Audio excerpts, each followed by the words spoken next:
Study IQ pieces, आपका selection हमारा mission. बहुत नमस्कार आप सभी को। स्वागत है आप सभी का हमारे यूपी पीसीएस स्टडी आईक्यू के इस प्लेटफॉर्म पर। जैसा कि आप सभी को पता है कि लोक सेवा आयोग ने उत्तर प्रदेश लोक सेवा आयोग ने पीसीएस का फाइनल रिजल्ट 2024 पीसीएस का फाइनल रिजल्ट जारी किया है, जिसमें बहुत सारे छात्रों का चयन हुआ।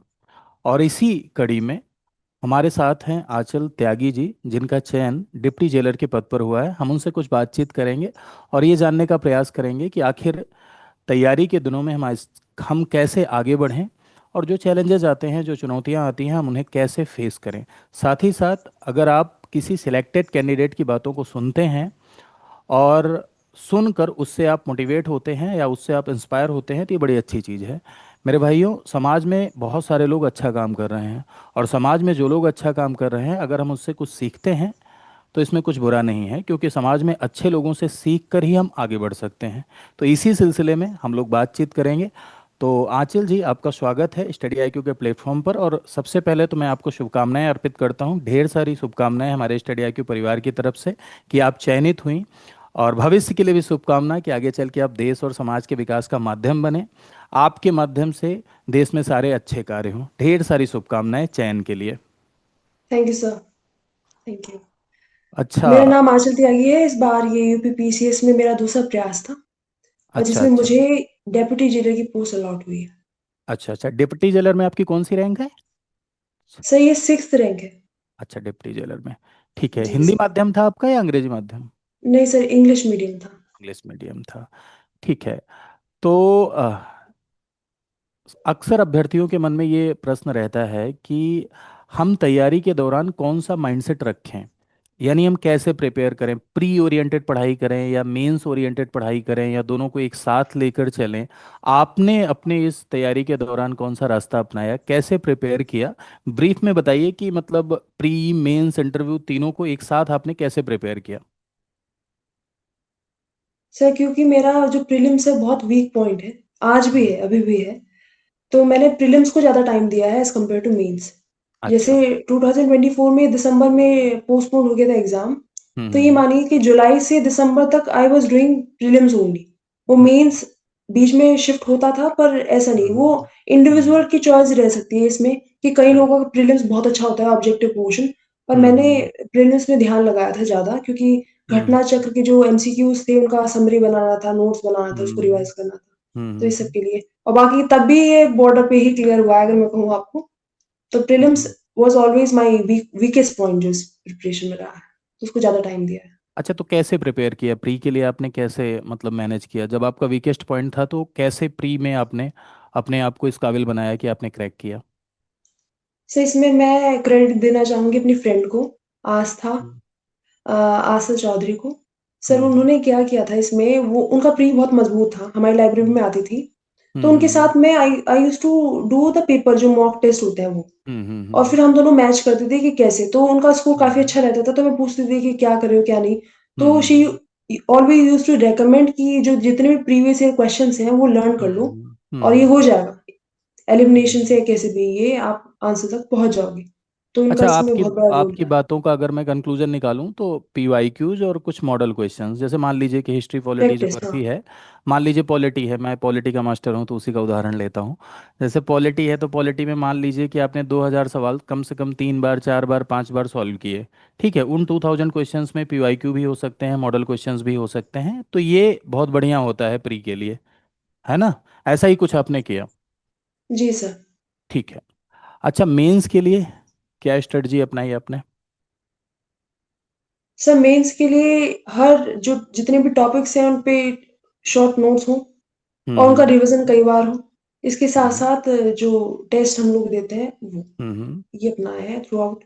जो 4 महीने का पीरियड था, जब फरवरी में रिजल्ट आया था 28 फरवरी को, उसके बाद से। अच्छा, लगभग कितने आंसर लिखे होंगे आपने टोटल, सर मतलब मैंने ईमानदारी बहुत से लिखे बताइए हैं कि। सर। हाँ। हाँ, मैं बता सकती हूँ आपको। जैसे मैंने सिम्युलेटर लगाया है 1। सिम्युलेटर हम्म 1 का मतलब होता है 8 के 8 पेपर।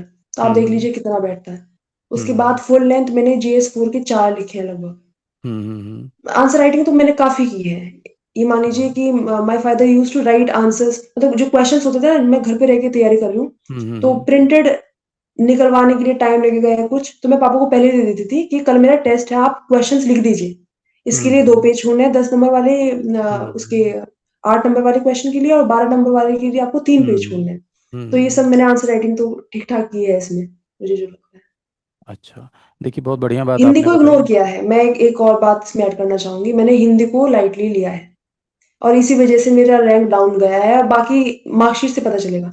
अगर मैं एडवाइस दूँ औरों को जो तैयारी कर रहे हैं, तो एटलीस्ट गिव 2 आवर्स हिंदी को डेली। मैंने नहीं दिया, तो शायद मेरी रैंक थोड़ा पीछे है बाकी सबसे। तो अगर आप ये करेंगे तो हिंदी को भी लेके चलेंगे तो आपकी रैंक काफ़ी मजबूत हो जाएगी। 30 नंबर का एक जंप आ जाता है हिंदी के थ्रू।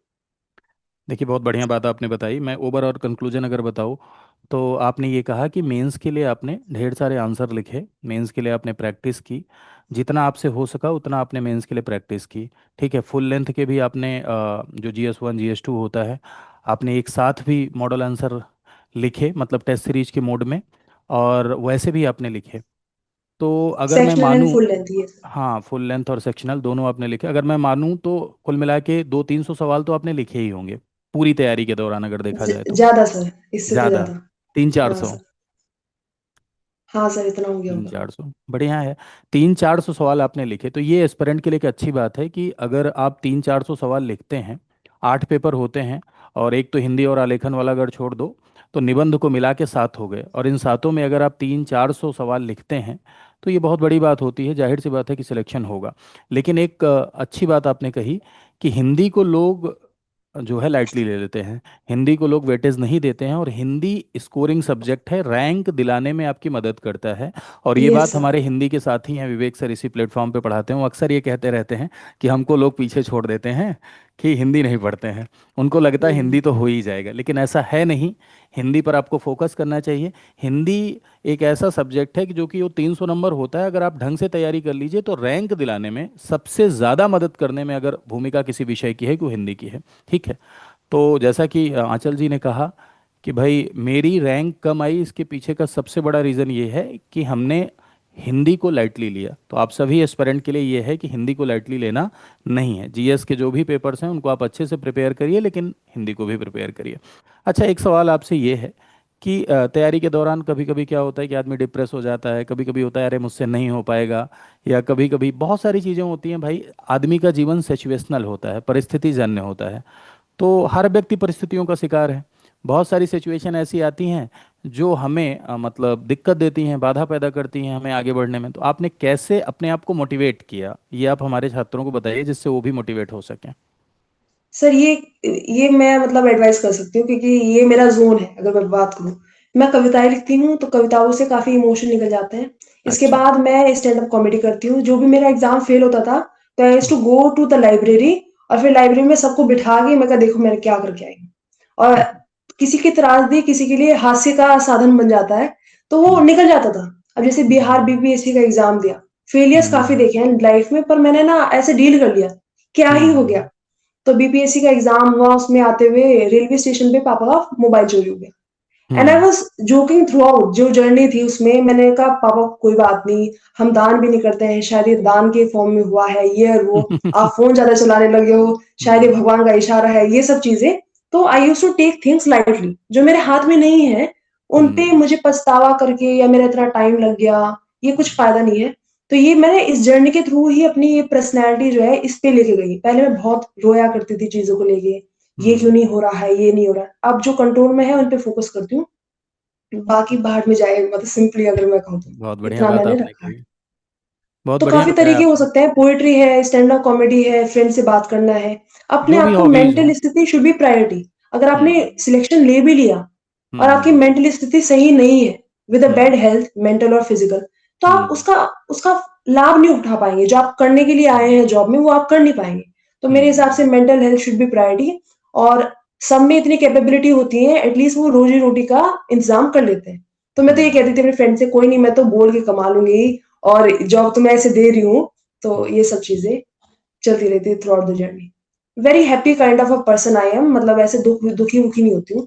सबको रहना चाहिए ऐसे, लाइटली लेना चाहिए। नहीं, बस बहुत ये बढ़िया। सोसाइटी ने इस चीज़ को ना इतना बढ़ा दिया है, प्रेस्टीज से जोड़ दिया है। नहीं तो जॉब तो सब कर रहे हैं, मज़दूर भी मज़दूरी करते हैं, रोज़ परिवार के लिए कमा रहे हैं। बस ये थोड़ा-सा डिफरेंस आ जाता है, बाकी सब चिल। यस। देखिए, बहुत बढ़िया बात कही आपने कि आदमी का हंसता हुआ चेहरा होना चाहिए, चीयरिंग फेस होना चाहिए। भगवान का वरदान होता है आज के दौर में, अगर किसी का फेस ऐसा है जो चीयरिंग है, हंसते रहना चाहिए। इससे जो है उम्र भी बढ़ती है, अपनी तो बढ़ती है, और जो आपने को पसंद नहीं करते उनकी घटती भी है, ये सब आपका मेन हंसते तो हुए देख प्रायोरिटी के। आप है ना, मतलब एग्जाम से भी पहले बिल्कुल। आप हैं, ये है बात। राइट। कहने का अर्थ ये है, कुल मिला के कंक्लूजन इस सवाल का यही निकला कि भाई आपको अपनी मेंटल हेल्थ ठीक रखनी है, सही तरीके से आपको प्रिपेयर करना है, अपनी चीज़ों के साथ आप कंप्रोमाइज़ मत करिए। बाकी आपकी जो हॉबीज़ हैं, अगर आपको खेलना पसंद है, आपको गाना गाना पसंद है, आपको कॉमेडी करना पसंद है, या आपको क्रिकेट खेलना पसंद है, तो उसमें आप अपने आप को इंगेज करिए। अगर आप उसमें इंगेज करेंगे तो जाहिर सी बात है कि आपकी मेंटल हेल्थ ठीक रहेगी और आपकी तैयारी सही दिशा में चलेगी। अच्छा, एक सवाल अगला आपसे है कि आजकल बड़ा मिथ चल रहा है समाज में कि कोई कहता है हमने 18 घंटे पढ़ाई करी, कोई कहता है हमने 10 घंटे पढ़ाई करी। तो आपने अपने टाइम को कैसे मैनेज किया? जैसे आपने टाइम टेबल ओरिएंटेड पढ़ाई करी या टारगेट ओरिएंटेड पढ़ाई करी? जैसे दो तरह, एक होता है कि लोग टाइम टेबल बना लेते हैं, 7 से 8 ये पढ़ेंगे, 8 से 9 नाश्ता करेंगे, फिर 9 से 10 ये पढ़ेंगे। और कुछ लोग ऐसे होते हैं कि जो आउटपुट बेस्ड प्रिपरेशन करते हैं, लाइक आज डीपीएसपी हमें प्रिपेयर करना है तो डीपीएसपी से रिलेटेड प्री और मेंस की जितनी बातें हैं आज सब प्रिपेयर करके छोड़ेंगे, इसका पोस्टमार्टम कर देंगे। एक तरीका ये होता है। तो आपने अपने टाइम को कैसे मैनेज किया, और कैसे आपने टारगेट बना के या टाइम टेबल बना के किस तरह से आपने तैयारी की?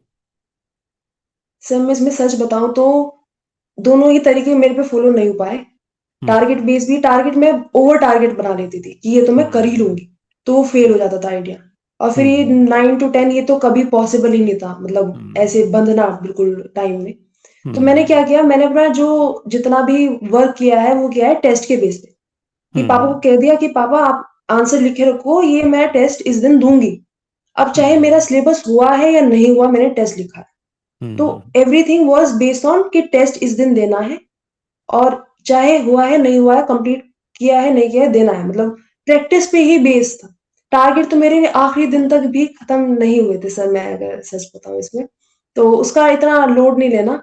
और ये तो आप अपने हिसाब से भी कर सकते हैं। जैसे कई बार ऐसा हुआ, जैसे मेंस का रिजल्ट आने वाला है, उसमें टाइम में पढ़ाई नहीं हो पा रही है, तो हम्म। आपको टाइमर लगा के बैठ जाओ, आप देख लो कितना टाइम पढ़ रहे हो, तो वो भी बेनिफिट करता है। वो भी मैंने किया है कि जब टारगेट भी कुछ काम नहीं करते तो एटलीस्ट बैठना भी काम कर सकता है। आप 3 घंटे बैठोगे, 1 घंटे का आउटपुट उसमें निकल के आएगा कहीं ना कहीं, ऐसे राइट। पीरियड में जब आप पढ़ने का बिल्कुल मन नहीं है, तो वो फ्लेक्सिबल कुल रहता मिला है के through out the dedication journey. होना चाहिए।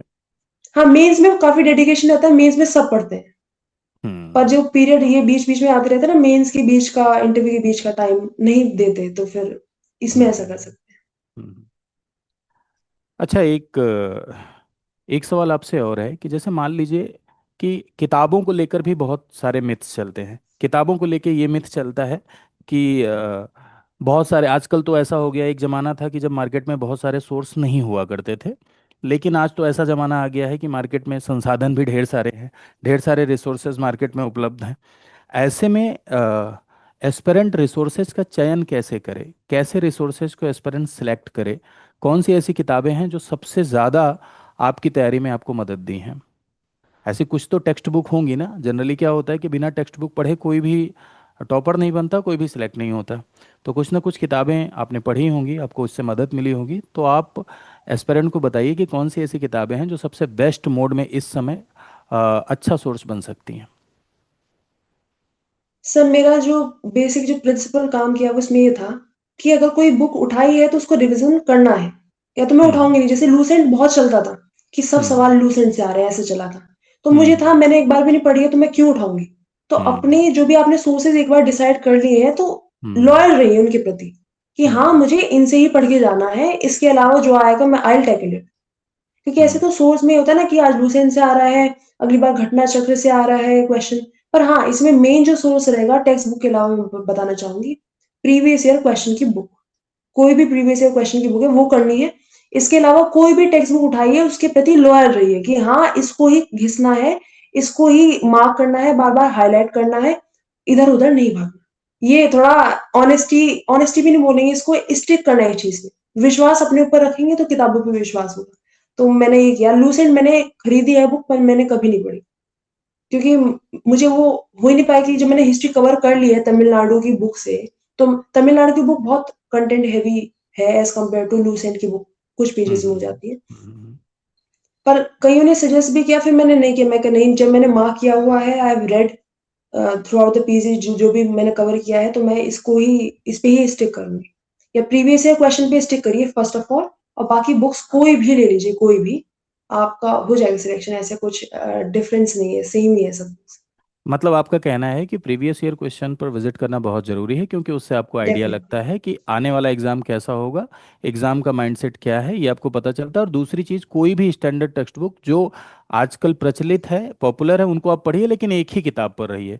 एक ही किताब पढ़िए, बार बार पढ़िए। ऐसा नहीं है कि आज आप लक्ष्मीकांत पढ़ रहे हैं, कल आप कुछ और पढ़ रहे हैं। ठीक है, एक ही किताब पढ़ें, बार बार पढ़ें। और यही होता भी है तैयारी के दौरान, हमें अपने पहले ही अपने सोर्सेस सेलेक्ट कर लेने होते हैं कि हमें ये पढ़ना है और इसी किताब को हमें बार बार पढ़ना है। ठीक है, यही बात आपने भी बताई, बड़ी अच्छी बात है ये। आ, जैसा कि आपको पता है कि मेरा नाम विपुल त्रिपाठी है और मैं स्टडी आईक्यू के यूपीपीसीएस गोल में इंडियन पॉलिटी एंड कॉन्स्टिट्यूशन पढ़ाता हूँ। तो एक सवाल ये भी आपके लिए है कि हमारी स्टडी आईक्यू की टीम ने, या स्टडी आईक्यू, आपने सुना होगा कि हम लोग करंट अफेयर का मैगजीन भी निकालते हैं, साथ ही साथ हमारी साइट्स पर ढेर सारे कंटेंट होते हैं तैयारी के लिए, एज वेल एज ढेर सारे कोर्सेज भी होते हैं हमारे यहाँ। तो स्टडी आईक्यू ने आपकी मदद कैसे की? जी, मदद तो मैंने सभी कोचिंग इंस्टीट्यूट से ली है, और स्टडी आईक्यू का भी, जैसे जीएस 5, जीएस 6 में कुछ एडिशन, वैल्यू एडिशन करना है, या हम्म। जीएस 3 का कोई टॉपिक में नोट्स में कुछ ऐड करना है, तो आई हम्म। विजिटेड दो साइट्स, और वहाँ से मैंने कंटेंट के लिए काफ़ी मदद ली है स्टडी आईक्यू की। और secondly I want to thank SP Pandey sir हैं शायद आपके यहाँ पे, हाँ। जिन्होंने इंटरव्यू, हाँ, हाँ जी सर। तो सर उन्होंने काफ़ी हेल्प की है इंटरव्यू कंडक्ट कराने में। फर्स्ट सेशन में इंटरव्यू कंडक्ट कराया, क्योंकि लास्ट डे मैं वहाँ पे रही थी दिल्ली में, मुझे वापस आना था। तो अच्छा। उन्होंने बहुत हेल्प की इस चीज़ में, इंटरव्यू कंडक्ट कराया, और फीडबैक भी काफ़ी जेन्युइन मुझे लगा फीडबैक इसमें। सर ने अच्छा, बस यही मॉक कहा था इंटरव्यू फीडबैक से में, आपको मदद मिली? मदद मिली है। यस सर, उन्होंने ये कहा था कि आपको एक तो गेस नहीं करना है, पहली बात, और दूसरा आपको जेन्युइन जो भी आप मानते हो उस चीज़ को पुट फॉरवर्ड करिए, क्योंकि वो ट्रैप में डालने की कोशिश करेंगे। आपको जो नहीं आता, उस ज़ोन में हम्म। जाने से बचिए, उन्होंने ये कहा था। तो आई स्टिक टू दैट। आप देखो कितना स्कोर आया होगा सर, वो मार्कशीट से पता चलेगा इंटरव्यू में। चलिए, बहुत बढ़िया, बहुत धन्यवाद आपका कि आपने हमसे मदद ली और हम आपकी तैयारी में कुछ योगदान कर पाए, क्योंकि कोचिंग का, किसी भी ट्यूटर का या किसी भी गाइड का यही रोल होता है कि आपके रास्ते को आसान बनाए। बाकी मेहनत तो आपकी होती है, डेडिकेशन आपका होता है, लेकिन हमारा रोल बस इतना सा होता है कि हम चीज़ों को थोड़ा सा आपके लिए आसान बनाते हैं। आप एक, आजकल सबसे बड़ा चैलेंज ये आता है कि जैसे लड़कियां जब तैयारी के लिए जाती हैं, तो लड़कियों को लेकर ज़्यादा चुनौतियां होती हैं इन कंपैरिजन टू बॉयज़, क्योंकि बहुत सारे गार्जियन ऐसे हैं जो पढ़ाना नहीं चाहते हैं। बहुत सारी लड़कियां डेली नहीं जा पाती हैं, तैयारी नहीं कर पाती हैं, अपने घर से बाहर नहीं जा पाती हैं। ठीक है, ऐसी लड़कियों के लिए आप दो शब्द कहिए कि वो भी मोटिवेट हों और तैयारी की दिशा में आएं और जो जो भी उनके सपने हों, सपने पूरे कर सकें। सर ये बहुत ही अनफॉर्चुनेट सिचुएशन होती है, जब मतलब पढ़ने नहीं दिया जाता है, या फिर कुछ बाधाएं आपके सामने आती है। मैंने ऐसी फेस नहीं की है, तो शायद मुझे इतना नहीं, मतलब मैं जान पाऊंगी वो एक्सपीरियंस से। पर जैसे मैं अपनी फैमिली का बात करूं, तो हमारे यहाँ पे रिवर्स डिस्क्रिमिनेशन है। यानी मेरे भाइयों को तो बनाना आता है खाना, पर मैं थोड़ा सा कतराना या फिर लेजीनेस ये रहती है। तो ये हम्म। सिचुएशन है हमारे घर पे, तो रिवर्स है। और पापा ने एजुकेशन में, मुझे लगता है, मेरी ही सबसे ज्यादा ध्यान दिया है।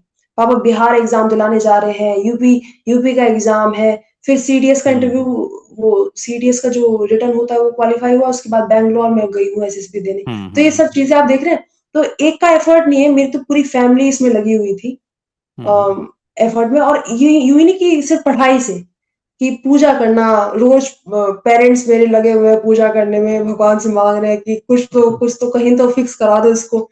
तो फैमिली का तो बहुत बड़ा रोल होता है, तो इस चीज में तो मैं बहुत ब्लेस्ड हूँ। और उन लोग लड़कियों के लिए मैं ये कहूंगी कि आप जल्द से जल्दी इंडिपेंडेंट हो जाइए, कुछ भी जॉब लीजिए। एटलीस्ट आप मॉनेटरी तौर पे इंडिपेंडेंट रहेंगी, फिर आप डिसीजन हम्म। अपने लिए अच्छे ले पाएंगे। मुझे लगता है जॉब के साथ साथ फिर तैयारी कर सकते हैं, क्योंकि काफी टाइम तक उन्हें तैयारी करने का मौका नहीं दिया जाएगा, जहां तक मुझे अंदाजा है। राइट। जैसे मेरा तो ये था, पापा ने कह दिया था कि आप जब तक अटेम्प्ट है आप दो। तो मैं तो इससे निश्चिंत थी कि अगर नहीं भी होता तो, my father used to like, ऐसे कहते थे कि अगर नहीं भी होता है, तो ऐसा नहीं है कि आपको किसी पे निर्भर रहना पड़ेगा आगे भी। I will hmm. Secure you future के लिए, वो कैसे हम्म। भी मैं करूंगा। तो मेरे पास ऐसे, मुझे टेंशन थी ही नहीं, वैसे मैं लेती भी नहीं हूँ। और कुछ और उन्होंने कम कर दी थी। पर उन लड़कियों के लिए जो अनफॉर्चुनेट सिचुएशन से डील कर रही है इस टाइम पे, बी इंडिपेंडेंट जितनी जल्दी हो सके, फिर आप कोचिंग के लिए भी पैसा जुटा सकती हैं, कोचिंग ले सकती हैं, टेस्ट सीरीज ले सकती हैं, हेल्प ले सकती हैं मेंटोर से। तो ये सब चीज़ें, कुछ भी जॉब लीजिए, आप कैपेबल हैं और फिर जॉब के साथ-साथ आप तैयारी भी कर सकती हैं। और बाकी कहिए अपने पेरेंट्स को कन्विंस कीजिए कि भई एक बार सिक्योरिटी हो जाती है जॉब की हमारे यहाँ पे, तो फिर तो आगे लाइफ आसान रहती है फीमेल कैंडिडेट्स के लिए अगर देखा जाए तो। बहुत बढ़िया बात आपने कही कि गर्ल्स को आगे आना होगा, आगे बढ़ना होगा, सेल्फ डिपेंड होने का प्रयास करना होगा। डिपेंडेंसी जब तक उनकी दूसरों पर है तब तक ये चैलेंजेस आते रहेंगे, तब तक ये चुनौतियां आती रहेंगी। खैर, आपको परिवार का सपोर्ट मिला और ये मैं समाज से भी अपेक्षा करता हूँ कि समाज का हर वर्ग, समाज का हर गार्जियन, हर अभिभावक, हर व्यक्ति अपने बच्चियों को पढ़ाने के लिए आगे आए और उन्हें पढ़ाए। क्योंकि आज का ये रिजल्ट देखकर ये लगता है कि ये सबसे बड़ा एग्जाम्पल है इस समय का रिजल्ट वीमेन एम्पावरमेंट को लेकर। क्योंकि टॉप 20 में भी आप देखिए तो लड़कियों की संख्या ठीक ठाक मात्रा में है, और पूरा डेफिनिटली। ओवरऑल रिजल्ट भी आप अगर आप देखेंगे तो ये बहुत अच्छी बात है। ये डेमोक्रेसी के लिए भी बहुत अच्छी बात है क्योंकि पार्टिसिपेशन बढ़ रहा है, जेंडर इक्वलिटी इससे क्रिएट होगी, भविष्य में पार्टिसिपेशन और ज़्यादा बढ़ेगा। तो ये बहुत बढ़िया बात है। अच्छा, एक सवाल है आपसे कि इस पूरी की पूरी तैयारी के दौरान आपको सबसे ज्यादा चैलेंजिंग क्या लगा और आपने उसका सलूशन क्या ढूंढा? मतलब आपको ले आपकी इस तैयारी में सबसे ज्यादा दुविधापूर्ण यानी सबसे ज्यादा चैलेंजिंग, सबसे ज्यादा टफ क्या लगा आपको? सर स्टेजेस के तौर पे बात करूँ तो प्रीलिम्स सबसे टफ था। और अच्छा, प्रीलिम्स के लिए प्रीलिम्स। मैंने प्रैक्टिस करनी शुरू करी और बाकी अगर हम्म। वैसे तो सर मैं प्रेशर इतना कोई कुछ कह रहा है ऐसा होता है ना कि कब से तैयारी कर रहे हो ये सब चीजें। तो हम्म। Parents my parents acted like a barrier, mummy और पापा दोनों। तो हम्म। उन्होंने मुझ तक बात पहुंचने नहीं दी कि क्या बात हो रही है, ठीक है हो लगभग रही है कितने हम। साल आपने प्रिपेयर किया है? 2022 सर 22 में मेरे ग्रेजुएशन पूरी हुई थी। अच्छा, जून और अच्छा। जुलाई में फिर मैंने तब से शुरुआत की है सर। हम्म। यूपीएससी में मेरा प्रीलिम्स क्लियर नहीं हुआ था तो मैंने सोचा चलो ट्राई करते हैं यूपीपीसीएस। तो बाय गॉड ग्रेस वो हो गया सर, प्रीलिम्स किनारे पे जैसे भी। तो फिर मेंस मेरा मुझे लगता है थोड़ा सा कॉन्फिडेंट हूँ मैं इसके लिए, मेंस में लिख दूंगी। तो हम्म। ये हो गया सर। अच्छा, यूपीएससी की प्रिपरेशन भी आप साथ साथ कर रही थी? Yes sir. तो उसमें इसमें मेरा प्रीलिम्स नहीं निकल रहा था। अच्छा, तो जनरली ये भी सवाल होता है आजकल बच्चों का कि यूपीएससी के साथ यूपीपीएससी कैसे मैनेज हो, कैसे मैनेज किया आपने? सर मैंने तो एक पे ही फोकस किया था। अच्छा, यूपी पे मैंने फोकस किया। 2025 का यूपीएससी का प्रीलिम्स भी नहीं दिया फिर, क्योंकि मुझे पता है अच्छा। मैं कितनी महारथी हूँ उसमें, तो फिर मुझे लगा नहीं देना चाहिए तो ऐसे। चलिए, बहुत बढ़िया। बहुत अच्छा लगा आंचल आपसे बात करके, और मेरी तरफ से शुभकामनाएं ढेर सारी, भविष्य के लिए भी ढेर सारी शुभकामनाएं कि आप आगे जब प्रशासन में जाएं। कहते हैं कि डेमोक्रेसी में शासन की नीतियों को लागू कराने के लिए कुशल प्रशासक का होना बहुत ज़रूरी होता है। यानी ऐसे एडमिनिस्ट्रेटर होने चाहिए जो एफिशिएंट हों। और इसीलिए पब्लिक सर्विस कमीशन को बाई कॉन्स्टिट्यूशन एस्टेब्लिश किया गया कि भाई निष्पक्ष भर्ती हो, ट्रांसपेरेंट रूप से भर्ती होगी तो अच्छे लोग आएंगे।